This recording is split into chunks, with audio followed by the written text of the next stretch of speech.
Hello students, आज हम start फिर से कर रहे हैं अपना natural resources and their use class 8 का। आपने 2 लेक्चर पहले पढ़ लिए हैं हमारे, है ना? वो आपने रिवाइज भी करे होंगे घर जाके, जिसमें हमें थोड़ा सा रिव्यू आपको एक बार आप स्लाइड शेयर से यहाँ से देख सकते हैं, जो हमने ऑलरेडी पढ़ चुके हैं कि हाइडल पावर के बारे में हमने पढ़ा था, पेट्रोलियम के बारे में हमने पढ़ा था, नेचर हमारी रिसोर्स कैसे बन जाती है ये भी हमने पढ़ा था, राइट? अब इसको थोड़ा सा और आगे बढ़ाते हैं। चैप्टर बहुत इजी है और उसको शायद थोड़ा बहुत मजा आ रहा होगा चैप्टर को पढ़ने में, क्योंकि ये हमारी लाइफ से रिलेटेड चैप्टर है ना? और हमारी पूरी जिंदगी में काम आने वाली चीजें हैं। इसमें हमने कैटेगरीज ऑफ नेचुरल रिसोर्सेज कल हम पढ़ चुके हैं, राइट? अभी हम इसको थोड़ा और आगे बढ़ाते हैं। और रिसोर्सेज एसेंशियल फॉर लाइफ, ये मैंने आपको कल बता दिया था, थोड़ा सा एक बार रिकैप दे देती हूँ। Resources essential for life, resources हमारी लाइफ के लिए, हमारी जिंदगी के लिए बहुत ज़्यादा ज़रूरी हैं। क्यों है ज़रूरी?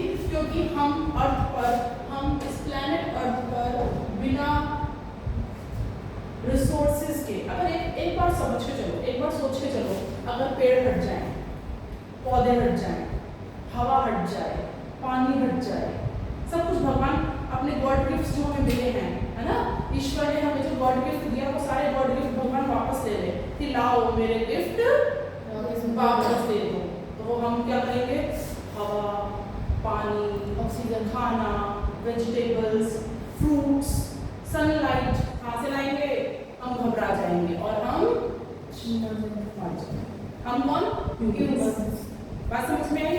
तो यहाँ पे मैंने बोला कि रिसोर्सेज हमें जो गॉड गिफ्ट भगवान ने करे हैं, they are essential for life. वो हमारी जिंदगी के लिए बहुत ज़्यादा जरूरी है, क्योंकि इसीलिए हमें ईश्वर को क्या करना चाहिए? Thank you God. क्या करना चाहिए? Thank you God. और आपको याद होगा, छोटे बच्चे, जब हम छोटे बच्चे थे तो हमारे स्कूल्स में ना, छोटे जब हम लंच करते थे तो हमें एक प्रेयर भी कराई जाती थी, thank you God for giving us food. याद आ रहा है ना कि भगवान से थैंक यू, आपने हमें ये सब चीजें दी। Yes. Next is resources for material. इसको थोड़ा सा और आगे बढ़ते हैं। Resources for material, human beings जो हैं, हमने बोला फिजिकल ऑब्जेक्ट्स बना सकते हैं। हम ह्यूमन बीइंग्स फिजिकल ऑब्जेक्ट्स बना सकते हैं, ये हम कल ऑलरेडी डिस्कस कर चुके हैं। थोड़ा सा रिकैप दे देती हूँ। हम अपनी जरूरतों के हिसाब से, यूटिलिटी बताया था मैंने कल आपको, यूटिलिटी के हिसाब से ही हम अपनी चीजों को बनाते हैं। हमने पंखा बनाया, बल्ब बनाया, एसी बनाया, इन्वेंशंस करे। अच्छा, इसमें 2 शब्द और आए जो इसमें नहीं लिखा है, फिर भी मैं आपको बता देती हूँ। एक शब्द आएगा इसमें इन्वेंशन और एक शब्द आएगा डिस्कवरी। ठीक है? डिस्कवरी का मतलब होता है किसी चीज की खोज करना जो ऑलरेडी एग्जिस्ट है हमारे प्लैनेट पर, और इन्वेंशन का मतलब होता है जो चीज अभी उपलब्ध नहीं है लेकिन कुछ नया बना दिया है अपनी यूटिलिटी के कारण। और कल आपको मैंने एक और चीज बताई थी, जिन्होंने लेक्चर देखा होगा, कि the high the utility is, बोलो, the high the utility is, yes, इसमें ना हाई यूटिलिटी होगी उतनी ज्यादा उस चीज की वैल्यू भी ज्यादा होगी। आपने बताया था high utility is equals to high value, high utility is equals to high value, low utility is equals to low value. Clear है? आगे बढ़ो, चलिए। अब इसमें हमने पढ़ा था कि कुछ हमारे जो मार्बल्स होते हैं हमारे नेचुरल रिसोर्सेज में, जैसे हम चाहे लकड़ी, वुड से लेके मार्बल तक, या कोल या गोल्ड, ये सारी चीजें जो हमें बताई, जैसे हमने कल डिस्कस किया था, है ना बेटा? इसमें हमने डिस्कस किया था कि माइंस, जो गोल्ड माइंस है, गोल्ड माइंस है, वहाँ पे ईश्वर ने वो मिनरल्स दिए हैं, उनको एक्सट्रैक्ट करने की पावर हमें दी है। मतलब हमने उसके ऊपर पढ़ाई करी, रिसर्च करी, है ना? चीजों को समझा, टेक्नोलॉजी को एडवांस किया। अब वो हाई टेक्नोलॉजी होने के कारण हम ह्यूमंस उसको एक्सट्रैक्ट कर पाते हैं। क्लियर? आगे बढ़ते हैं। अब इसमें आया रिसोर्सेज फॉर एनर्जी। अब रिसोर्सेज फॉर एनर्जी क्या है? रिसोर्सेज फॉर एनर्जी में energy is the cornerstone of the modern living. आपको इस शब्द से समझ में आ रहा होगा कि जो हमारी एनर्जी है ना, वो क्या है? वो हमारा एक कॉर्नरस्टोन है। अब यहाँ पे एक शब्द आया कॉर्नरस्टोन, है ना? कॉर्नरस्टोन का मतलब होता है कि एक ऐसी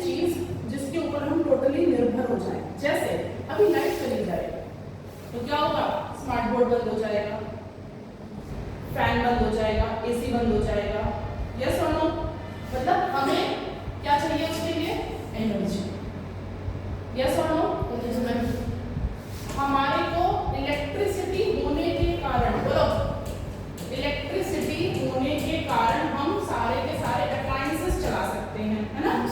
हम अपने घर में मोबाइल भी चार्ज कर सकते हैं, हम एसी चला सकते हैं, फ्रिज चला सकते हैं, कूलर चला सकते हैं, हमारे पास टीवी चला सकते हैं, हम कितने भी अप्लायंसेस चला सकते हैं। लेकिन जहाँ इलेक्ट्रिसिटी कट आएगा, जहाँ हम इलेक्ट्रिसिटी नहीं रन अप कर रहे हैं, चाहे वो हम जनरेटर से कर रहे हैं या फिर हम नॉर्मल कर रहे हैं, मतलब मान लो डायरेक्टली हमारे पास इलेक्ट्रिसिटी आ रही है या कभी कभी लाइट चली जाती है तो हम क्या करते हैं, हमारा जनसेट चल जाता है ना, जनरेटर चल जाता है, तो ऑटोमेटिकली हमारे पास क्या आ जाती है, एनर्जी।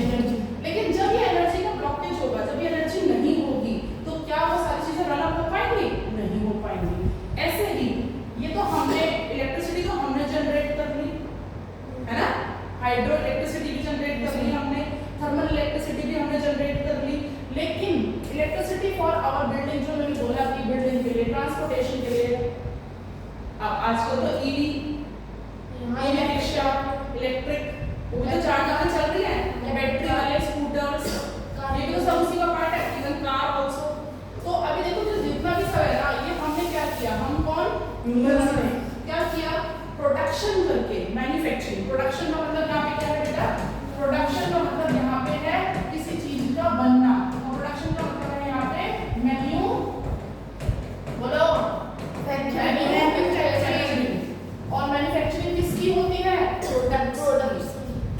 मैन्युफैक्चरिंग किसकी होती है, ठीक है। हमने अपने यूटिलिटी के हिसाब से, हमने अपनी जरूरतों के हिसाब से, हमें जिस भी प्रकार की चीजों की जरूरत थी उसके अनुसार हमने प्रोडक्शन किया। हमें मोबाइल की जरूरत थी, हमने मोबाइल, हमें क्या फीचर्स चाहिए उसके अकॉर्डिंग हमने प्रोडक्शन किया।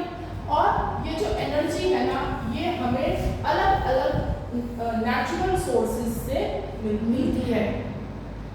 Any doubt? कोल से हमें एक अलग तरीके की एनर्जी मिलती है, वाटर से हमें एक अलग तरीके की एनर्जी मिलती है, पेट्रोलियम से हमें एक अलग तरीके की एनर्जी है, सब एनर्जी थी, लेकिन एनर्जी के टाइप यस, ठीक है। नेचुरल गैस से हमें अलग एनर्जी मिलती है, सनलाइट से हमें अलग मिलती है, विंड से अलग मिलती है, ये हम ऑलरेडी पहले नोट्स में भी, पहले चैप्टर्स में भी डिस्कस कर चुके हैं। अब आपको यहाँ पे दो पिक्चर्स दिखाई दे रही हैं, दिखाई दे रही हैं? Yes ma'am. इसमें आपको क्या दिख रहा है, रिवर वाटर। क्या दिख रहा है, रिवर वाटर। अब इस रिवर वाटर में, सॉरी, अब इस रिवर वाटर में आपको दिख रहा है, एक शब्द लिखा है यहाँ पे, रिवर वाटर और रिन्यूएबल रिसोर्स। अच्छा, एक शब्द आया बेटा, रिन्यूएबल रिसोर्स। ये आपकी छोटी क्लासेस में भी पढ़ा हुआ, रीन्यू, बोलो, मतलब रीन्यू, जो चीज दोबारा से रिसाइकल पैदा हो सकती है। इसमें रिसाइकल अभी बिल्कुल सीधी भाषा में समझते हैं, है ना, बिल्कुल सिंपल सी भाषा में समझते हैं कि रीन्यू, हम किसी चीज को रिन्यू करते हैं, रिन्यू करते हैं। हम किस चीज को रिन्यू कर रहे हैं, यहाँ पे हम पूरे चैप्टर में किसकी बात कर रहे हैं, नेचुरल थिंग्स। और जब हम नेचुरल थिंग्स की बात कर रहे हैं तो इन्होंने बोला कि जो रिवर का पानी है, जो नदी का पानी है, वो रिन्यूएबल सोर्स है। कब तक वो नदी का पानी हमें मिलता रहेगा, जब तक ग्लेशियर्स हैं, बोलो, जब तक फॉरेस्ट है, बोलो। अब ये तुम बोलोगे मैडम फॉरेस्ट से क्या मतलब है इस चीज का, तो भाई सिंपल सी बात है, जब फॉरेस्ट है तो फॉरेस्ट हमें क्या देता है, बोलो बोलो, ऑक्सीजन। फॉरेस्ट हमें क्या, ट्रीज हमें क्या देते हैं, ऑक्सीजन, है ना। और ट्रीज हमारे एनवायरनमेंट में हम इनहेल एक्सहेल करते हैं, आपने बायोलॉजी में पढ़ा है, हम कौन सी गैस लेते हैं, O2, और कौन सी, CO2, ठीक है। और पेड़ों को कौन सी गैस चाहिए होती है, CO2, ठीक है। इस O2 और CO2 के बीच में एक चीज और आया, क्या, H2O, इसको क्या बोलते हैं, वाटर का फॉर्मूला है H2O। जान जाओ थोड़ा, है ना, थोड़ा सा अवेयर हो जाओ सब चीजों को, याद तो सब कुछ है, बीच बीच में भूल जाते हो। याद आ रहा है कि दोबारा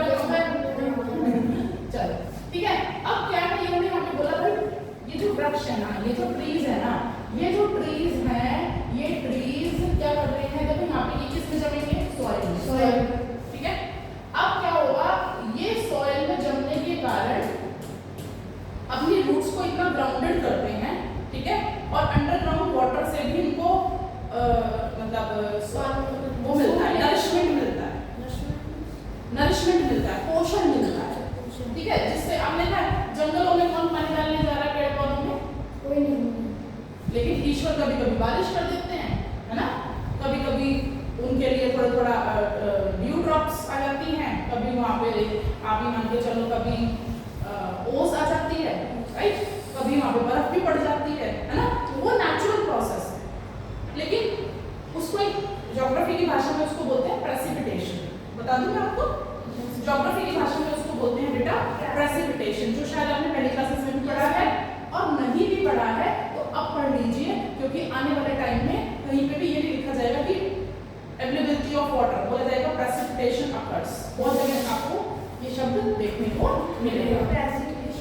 प्रेसिपिटेशन का मतलब होता है कि हमारे प्लैनेट अर्थ पर फॉर्म ऑफ वाटर की availability naturally form of water की अवेलेबिलिटी किसी भी फॉर्म में, पानी की उपलब्धता हमारे प्लैनेट अर्थ पर किसी भी फॉर्म में, चाहे वो ओस के फॉर्म में हो, चाहे वो स्नो की फॉर्म में हो, चाहे वो ओस की फॉर्म में हो, रेन की फॉर्म में हो, समझ में आया? इस तरीके से आगे बढ़े। चलो यहाँ पे मैंने बोला कि जब तक ये फॉरेस्ट है, क्योंकि क्या होगा, आपने को एक साइकिल और पढ़ी होगी, वाटर साइकिल। बोर्ड में एक चीज होती थी वाटर साइकिल में कि यहाँ पे बादल होते थे, फिर बादल टकराते थे और वहाँ पे बारिश हो जाती थी, याद आ रहा है? बादल उड़ के आते थे और वहाँ पे बारिश हो जाती थी क्षेत्र में। हाँ, है ना? वाटर कंडेंसेशन, और आपने वाटर साइकिल भी पढ़ी सेम, याद आ रहा है? प्रेसिपिटेशन इसी का पार्ट। ये जो रेन हमें हो रही है ये प्रेसिपिटेशन ही तो है, हाँ जी, है ना? चलो उसको वापस आते हैं। अब बारिश की वजह से पानी आ गया ना धरती पे, तो कहने का मतलब है जब पेड़ है तभी तो बारिश होगी, जहाँ पेड़ नहीं है, इसका बहुत बढ़िया एग्जांपल है हमारे पास राजस्थान। राजस्थान में बारिश उतनी नहीं है, क्यों नहीं है? क्योंकि वहाँ पे लिमिटेड ट्रीज है। हाँ सेम, राजस्थान मैंने स्टेट बता दिया, रेगिस्तान में डेजर्ट हो गया, सेम ही, मतलब वहाँ का एरिया डेजर्टेड ही है ना? आगे बढ़ते हैं, तो हमें ट्रीज का होना आवश्यक है, और इन्होंने क्या एक और चीज क्या बोली, ग्लेशियर्स का होना आवश्यक। अच्छा, दूसरी तरफ आप ये वाली फिगर देख रहे हो, we can take timber from the forest. तो मैंने आपको एक चीज बताई थी कि टिम्बर एक ऐसी लकड़ी होती है, टिम्बर हम उसको बोलते हैं जो हम लकड़ी को कमर्शियल यूज के लिए यूज करते हैं, मतलब कमर्शियली यूज करते हैं, मतलब हम अपने बिजनेस को करने के लिए यूज करते हैं।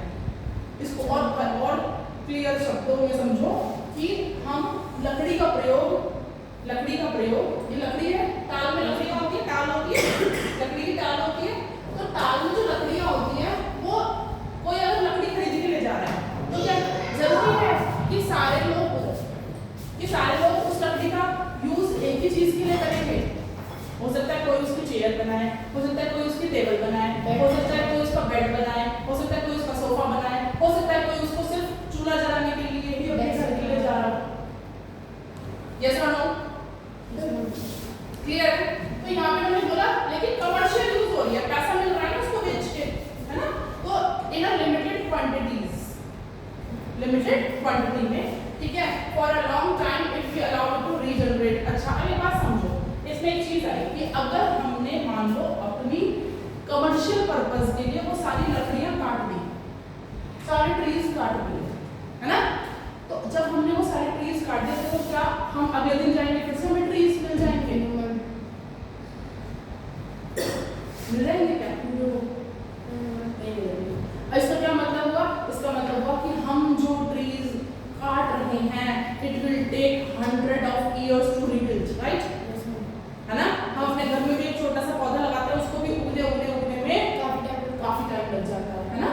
और आपने कहा जो इतने बड़े विशाल पेड़ हैं हमारे, हम जो देखते हैं, अगर एक बार कट गए, यस, अगर वो एक बार कट गए उसके बाद उसको उतना दोबारा आने में it will take around 100 years और 50 to 60 to 70 डिपेंड अपॉन अलग-अलग टाइप ऑफ ट्री, है ना? डिफरेंट टाइप ऑफ ट्रीज के अकॉर्डिंग कि उसकी कैरेक्टरिस्टिक्स क्या है, कौन सा ट्री जल्दी उग जाता है, कौन सा ट्री थोड़ा टाइम लेता है, राइट? चलो वापस आ जाए। इसलिए हमें ट्रीज को भी बहुत सोच समझ के काटना चाहिए। क्लियर है? आगे बढ़े। अच्छा इसे बेटा एक बहुत अच्छा टॉपिक है आगे, renewable and non renewable resources. तो मैं आपको बता देती हूँ, हमने कल पढ़ा था कैटेगरीज, मैंने आपको उससे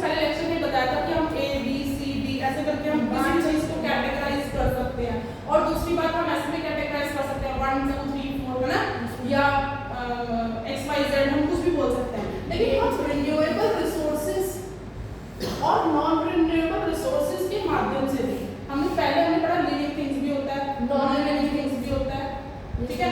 आगे हम यहाँ पे पढ़ रहे हैं रिन्यूएबल रिसोर्सेज और नॉन रिन्यूएबल रिसोर्सेज के डिफरेंशिएशन में भी हम अपने रिसोर्सेज को, नेचुरल रिसोर्सेज को, बात समझ में, नेचुरल रिसोर्सेज को हम आइडेंटिफाई कर सकते हैं। ये हमारा सेकंड वे ऑफ कैटेगराइजेशन है, नेचुरल रिसोर्सेज है, और ये हमारे रिन्यूएबिलिटी, क्या बोला मैंने, रिन्यूएबिलिटी या नॉन रिन्यूएबिलिटी पे डिपेंड करता है, ठीक है। A general principle of nature is that function is the restorative. अच्छा एक शब्द आया यहाँ पे बेटा, रेस्टोरेटिव। रेस्टोरेटिव का मतलब होता है किसी चीज का रिस्टोर होना, जैसे वाटर का पौधा गिर गया, कोई पौधा मर गया, पौधा मुरझा जाता है, मर जाता है, उसका थोड़ा टाइम छोड़ दो या उसके बीज होंगे वो रीजनरेट हो जाएगा, क्लियर है, सेम वैरायटी दोबारा आ जाएगी, हाँ या ना, है ना, रिस्टोर हो गया, आपने कट कर दिया, जहां से कट किया वहां से फिर दोबारा आगे उग गया, क्लियर है। अच्छा रीजनरेटिव वे, अब इसमें एक और शब्द है रीजनरेटिव, या तो रिस्टोर हो जाए या रीजनरेटिव हो जाए। इसमें नेचर ने हमारी प्रकृति ने एक प्रिंसिपल कराया है, इसमें एक ऐसा क्या बोलते हैं, एक नियम बनाया है कि नेचर में होने वाली चीजें रिस्टोर या रीजनरेट हो सकती हैं। जैसे हम ह्यूमंस हैं, है ना, तो हमारी जनरेशन चली आती है, बाबा, बड़बाबा, फिर पापा, फिर हम, फिर हमारे बच्चे, उनके बच्चे, ऐसे ऐसे चलता रहेगा। ये ह्यूमन पूरी साइकिल चल रही है ना, बोलो, वंश चलता जा रहा है ना, वंश। तो ये तो नेचुरल प्रोसेस है ना, ये तो हम भी तो नेचर का ही पार्ट है ना, हम भी तो नेचर का ही पार्ट है, ह्यूमंस भी। लेकिन अभी हम यहाँ पे बात कर रहे हैं रीजनरेटिव में, आगे आपका ह्यूमंस भी हो सकता है उसमें, या प्लांट्स भी हो सकता है, प्लांट्स की भी वैरायटी आगे बढ़ सकती है, ठीक है। अच्छा इसमें आ गया रिस्टोर, कोई चीज आपकी खत्म हो गई और वो दोबारा से आ गई, है ना, जैसे कि अब इसमें एक चीज है मिनरल्स, आपने पूरे के पूरे ट्रेजर्स, जो हमारे जो खजाने हैं, जो नेचर के कोल माइंस हैं, गोल्ड माइंस हैं, है ना, वहां पे जो उन्होंने अपने खनिज पदार्थों को हमने निकाला, ठीक है, खनिज पदार्थों को हमने निकाला। जब हमने वो खनिज पदार्थ निकाले तो क्या वो खनिज पदार्थ अगले दिन आके फिर दोबारा वहां आ जाएंगे? It will take 100 of years, million of years। मैंने आपको कल बताया था सेम चीज, है ना, तो वो रिस्टोर तो होगा, डेफिनेटली होगा, लेकिन it will take time. Water भी रिस्टोर हो सकता है, उसे तो मैं, इट विल टेक टाइम ना, जब तक ग्लेशियर बनेगा, जब तक प्रेसिपिटेशन होगा, जब तक बादल क्या बोलते हैं इसको, गरजेंगे, बारिश आएगी, है ना, वो सब चीजें, ठीक है। तो यहाँ पे मैंने बोला restoration is a process of returning something, कोई चीज को रिटर्न करना, नेचर आपको रिटर्न कर रही है, इसलिए to its own healthy state, सब स्वस्थ अवस्था में नेचर आपको वही चीज दोबारा दे रही है, स्वस्थ अवस्था में फ्रेश। टमाटर खत्म हो गए, वेजिटेबल्स टमाटर फिर आ गए पेट पे, अमरूद खत्म हो गए, अमरूद दोबारा आ गए, बहुत सिंपल है। फ्रूट्स खत्म हो गए, दोबारा से फ्रूट्स आ गए, समझो ये क्या है, ये क्या चल रहा है, रिस्टोरेशन, है ना। कुछ चीजें नेचर में बहुत कम टाइम में रिस्टोर हो जाती हैं, लेकिन कुछ चीजें नेचर में ज्यादा टाइम में रिस्टोर, बात समझ में आई? तो रिस्टोरेशन हमने बोला हेल्दी स्टेट में दोबारा दिया है, and if it has been degraded, लेकिन अगर आपने उसको डिग्रेड करा, खराब करा, खत्म किया या डैमेज किया, तो क्या होगा, नेचर हील्स। जैसे एक बहुत अच्छा एग्जांपल है, अभी हमको यहाँ चाकू लग जाए, किसी को भी यहाँ लग जाए, यहाँ लग जाए, यहाँ लग जाए, कहीं भी लग जाए, यहाँ लग जाए, कहीं भी लग जाए, चाकू लग जाए, ब्लेड लग जाए, तो हमारे को क्या होगा, ब्लीडिंग होगी, खून निकलेगा, हम हाइकॉपर में चलेंगे, ओ लग गया, सही करो, बचाओ, ऐसे करेंगे, डॉक्टर के पास जाएंगे। तो अब हम क्या करेंगे, अब डॉक्टर रहेगा से पट्टी बांध लो, ठीक है। उसके बाद क्या होगा, 3 days, 4 days, 5 days, 6 days, 7 days, है ना। उसके बाद क्या होगा, कहेगा पट्टी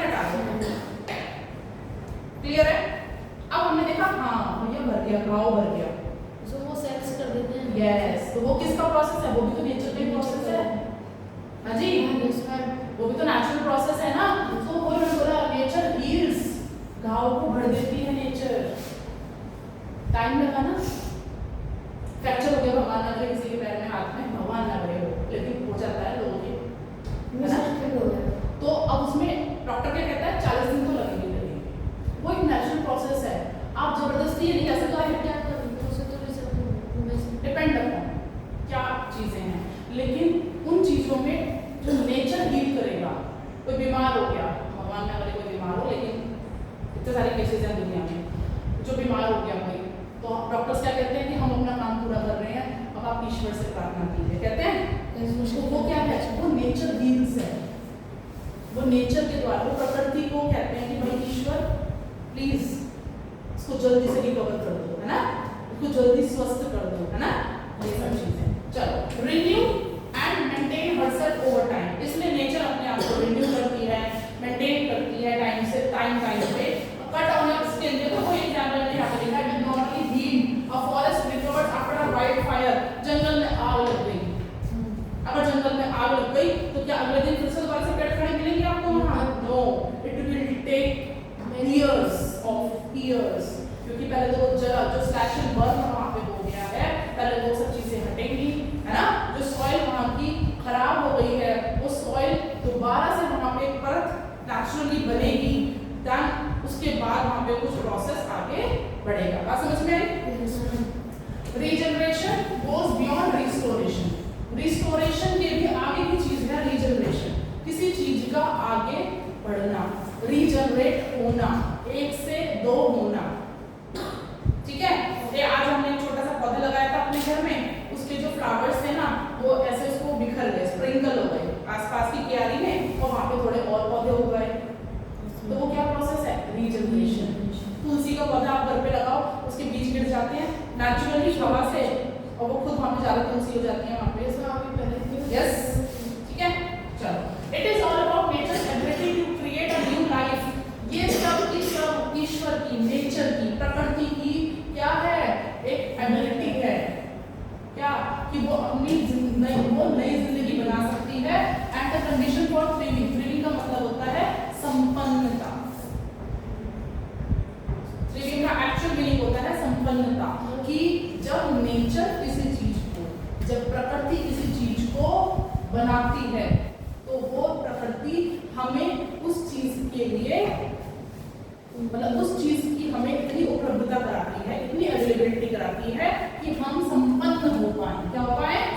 संपन्न हो पाए। मुझे पहले हिंदी खराब हो, संपन्न, संपन्न का मतलब इसको समझ लो, तो इनका हैप्पी, संपन्न मतलब वी हैव एवरीथिंग,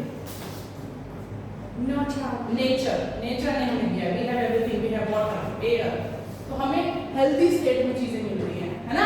अब एक बात समझो, इसका एक और एग्जांपल बताऊं, जैसे हम सब्जी लेने जाते हैं, ठीक है, हम फ्रूट्स लेने जाते हैं, है ना, तो हम फ्रूट्स अच्छे वाले लेते हैं, खराब वाले लेते हैं, फ्रेश, ठीक है।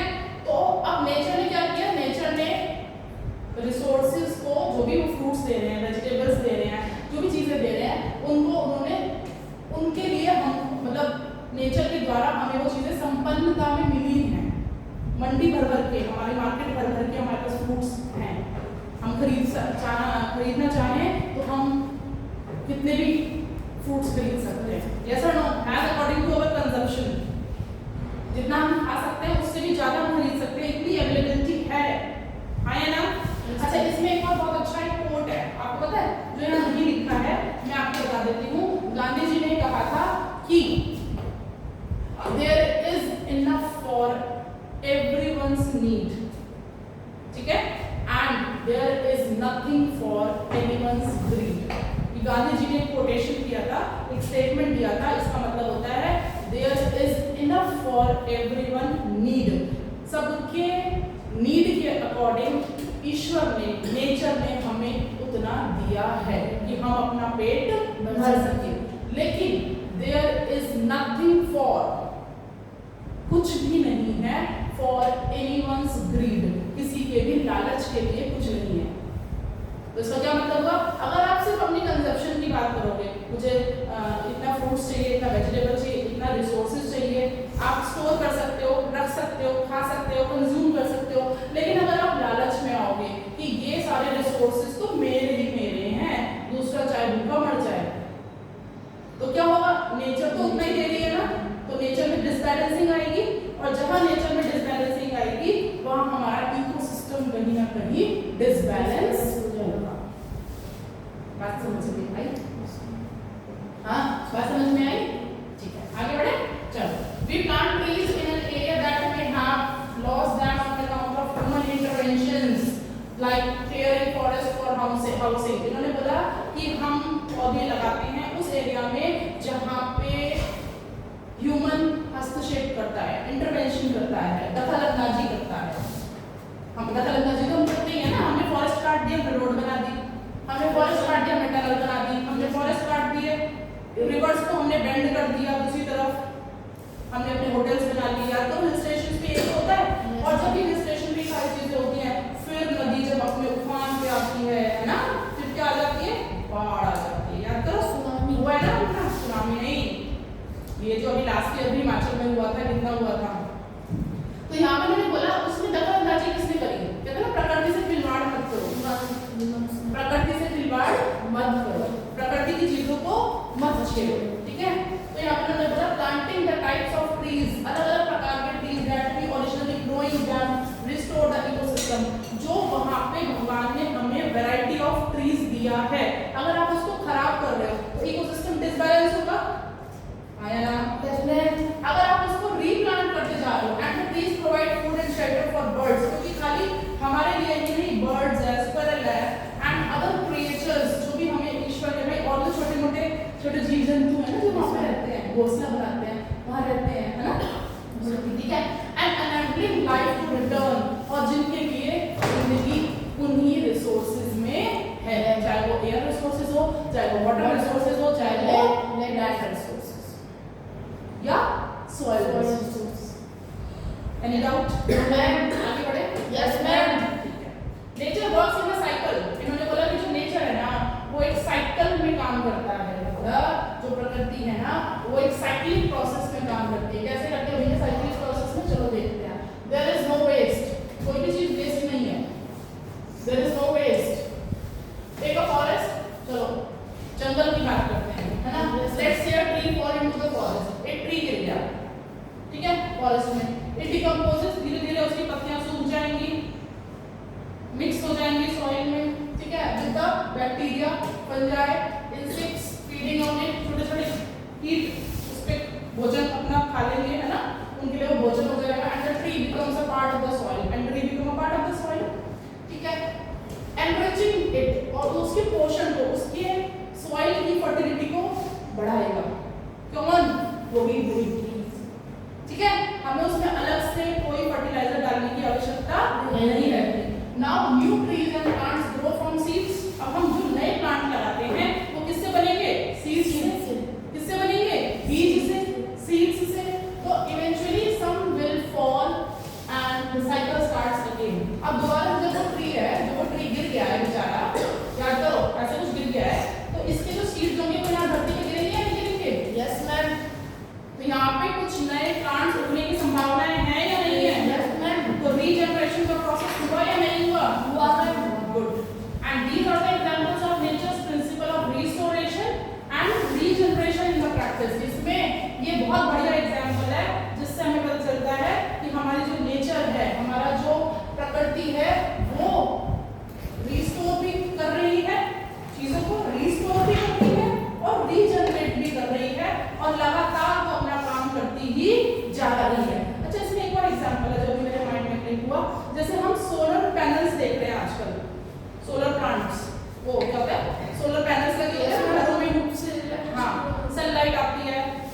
एक बात बताओ कि अगर सनलाइट, हम जितनी सनलाइट हमें भगवान दे रहा है नेचुरली, है ना, अगर हम सोलर पैनल ना लगाएं तो क्या भगवान कहेगा आज से तुमको सोलर पैनल चाहिए ही ना, तो मैं क्या सनलाइट की वोल्टेज कम कर दूं क्या?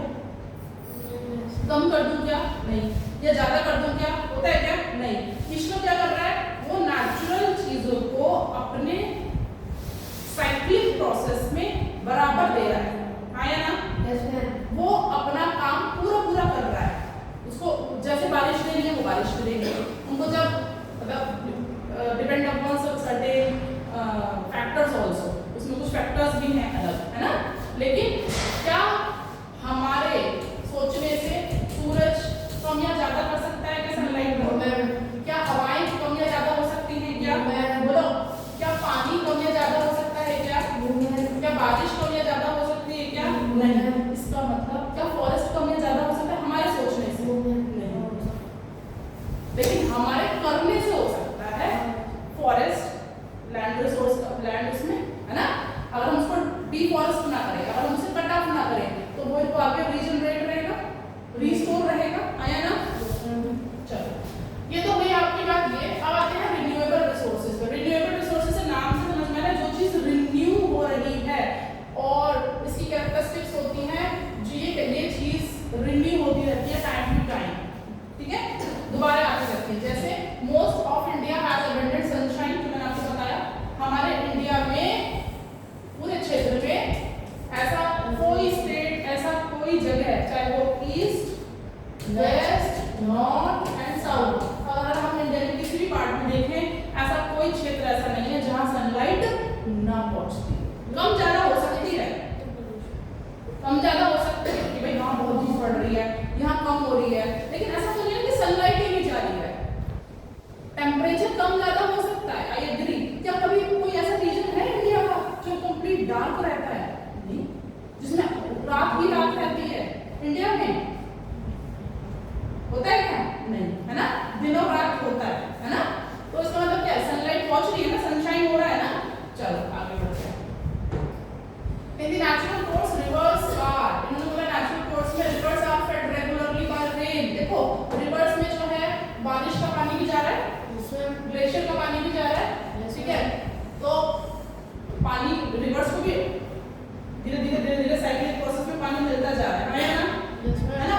एंड फॉरेस्ट भी रिन्यू हो रहे हैं धीरे धीरे, अपने आप पेड़ कट जाते हैं, गिर जाते हैं, दोबारा आ जाते हैं, है ना।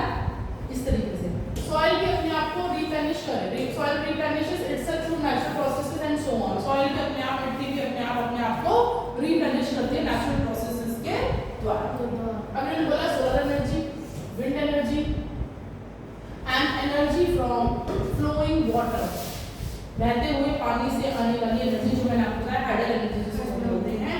टिम्बर फ्रॉम द फॉरेस्ट, ये हमारे रिन्यूएबल रिसोर्सेज के एग्जांपल हैं, so long as we are able to manage them sustainable manner. और हमें इन सब रिसोर्सेज को मैनेज करना चाहिए ताकि हम स्थिर रह सके। हम कौन? Humans. However, for them to remain renewable, there is a condition. उनको renew होने के लिए condition है क्या? कि the natural rhythm of restoration, restore होने की जो rhythm है ना, जो तालमेल चल रहा है ना ये भगवान का, है ना, किसी चीज का घटना, किसी चीज का बढ़ना, जन्म, मरण, न्यू जनरेशन, ये सब भगवान की रिदम जो बनाई है ना, जो रीजनरेट करने की, इसको डिस्टर्ब नहीं करना चाहिए, इसको छेड़खानी नहीं करना चाहिए, प्रकृति से खिलवाड़ नहीं करना चाहिए। तो इफ वी हार्वेस्ट टिम्बर, अगर हम ऐसा लकड़ी, ऐसा प्लांट्स लगा रहे हैं, ऐसे ट्रीज लगा रहे हैं जो हमें लकड़ी, जिसका जो ट्रंक है वो हमें लकड़ी, ऐसी लकड़ी बना के देगा जो हम कमर्शियली यूज कर सकते हैं, है ना, सप्लाई कर सकते हैं, तो forest can grow trees faster than forest can grow trees. तो हमें उसके लिए वो टिम्बर वुड के लिए हमें प्रॉपर हम कल्टीवेशन भी कर सकते हैं। मतलब कहने का मतलब है कमर्शियल फार्मिंग आपने सुना होगा, है ना, नहीं सुना है? देखो एक होता है खेती करना और एक होता है कि व्यवसाय के लिए खेती करना, बिजनेस के लिए, ठीक है। तो जब बिजनेस के लिए करेंगे तो हम बड़े लेवल पे करेंगे, है ना, ज्यादा हेक्टर्स ऑफ लैंड में करेंगे, ठीक है। चलो इसमें और थोड़ा सा और आगे बढ़ते हैं। We will eventually deplete the forest, और हम कहीं ना कहीं फॉरेस्ट को डिप्लीट कर रहे हैं, खत्म कर रहे हैं। साइंटिस्ट ने शो किया है कि इररेस्पॉन्सिबल ह्यूमन एक्शंस की वजह से हमारी नेचर साइकिल्स होती हैं वो डिस्टर्ब होती हैं, और इसकी वजह से हम ह्यूमंस या हमारा प्लेनेट भी कहीं ना कहीं डिस्टर्ब होता है। और इसमें एक बहुत बड़ा इशू है, बताऊं क्या? ये सब चीजें जो हो रही है ना, ये हो रही है हमारे इंडस्ट्रियलाइजेशन की वजह से, क्योंकि इंडस्ट्रीज बढ़ती जा रही हैं, है ना। हमें इंडस्ट्रीज, बड़ी बड़ी इंडस्ट्रीज चाहिए, प्रोडक्शन हाउसेस चाहिए, और हमें अपनी सुविधाएं, हम क्या कर रहे हैं, फ्लैट्स बना रहे हैं। फॉरेस्ट को काट काट के हम क्या कर रहे हैं, फ्लैट्स बना रहे हैं। और पता चला कि हमारे को वहाँ पे इतने गर्म लग रहा है, इतना गर्म लग रहा है, क्योंकि there is no tree around. फिर हम क्या करते हैं, फिर हम छुट्टियों में घूमने के लिए हम हजार किलोमीटर दूर पहाड़ियों पे जाते हैं। ऐसा ही तो होता है ना कि हमें वो क्लाइमेटिक कंडीशंस वहाँ पे मिलती नहीं है। तो हमें अपने नेचर को बचाना चाहिए। और आज के लेक्चर में इतना ही, आप इसको रिवाइज